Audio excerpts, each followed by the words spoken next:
సతీష్ మాధవ్ గారు 27వ డివిజన్లో ఏంటి సమస్యలు ఏమైనా ఉన్నాయా? ఉంటే అవేంటి?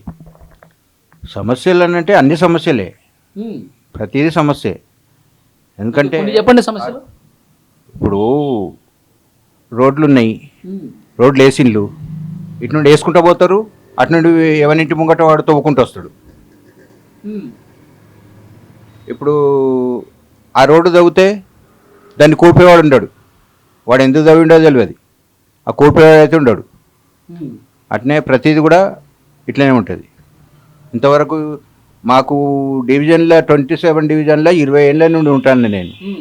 ఏ కార్పొరేటర్ గెలిచినా కానీ మరి మీ సమస్య ఏంటిది, మీకేమన్నా వ్యాపార పరంగా ఏమైనా లోన్లు కావాలా, లేకుంటే ఏదైనా అభివృద్ధి, మేము పెట్టుకున్న లోన్లకే ఎవడు మాకు కోఆపరేట్ చేయలేదు.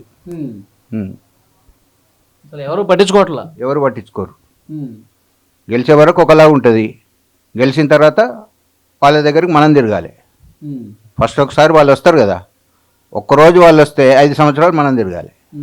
అది ఇప్పుడు ఈ డివిజన్లో వాటర్ సమస్య కానీ, కరెంటు సమస్య కానీ, మోరీల సమస్య కానీ ఇలాంటివి ఏమైనా ఉన్నాయా? మోరీల సమస్య మొన్నటి వరకు ఉండే, ఎలక్షన్ మూవ్మెంట్లుగా కొన్ని వర్క్ స్టార్ట్ చేసింది. ఇప్పుడిప్పుడే ఎలక్షన్లు ఉన్నాయి, వస్తున్నాయి కాబట్టి ఇప్పుడిప్పుడే కొన్ని వార్డులలో మీకు ఇప్పుడు వెళ్తే కూడా కనబడుతుంది. ఇప్పుడిప్పుడే చూసాను నేను, కొన్ని మోరీలు అయితే చూశాను, కనిపిస్తూ ఉన్నాయి, సమస్యలు ఉన్నాయి కొన్ని డివిజన్స్లో.